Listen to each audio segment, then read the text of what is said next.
श्री सुनील तटकरे जी। गौरवशाली इतिहासात आपल्या प्रखर राजकीय इच्छाशक्तीने पंतप्रधान नरेंद्र मोदी साहेबांनी जे ऐतिहासिक विधेयक या ठिकाणी महिला आरक्षणाचं आणलं, त्यावरती राष्ट्रवादी काँग्रेस पक्षाचा एक कार्यकर्ता म्हणून मला बोलण्याची संधी मिळाली, याच्याबद्दलचा मी आनंद या ठिकाणी व्यक्त करतो।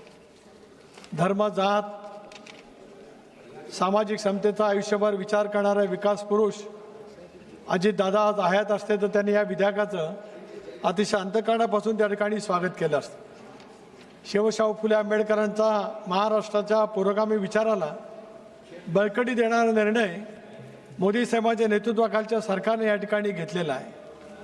मला या गोष्टीचा खचितच अभिमान वाटतो की महाराष्ट्रामध्ये ज्याला लाडकी बहीण योजना राबवली गेली त्याला विरोधकांनी विरोध त्या ठिकाणी केला, त्यामुळे महाराष्ट्रामध्ये विरोधकांचं पानिपत होत असताना महायुतीला प्रचंड प्रमाणावरचं बहुमत त्या ठिकाणी मिळालं। बातमी म्हणजे थोडक्यात।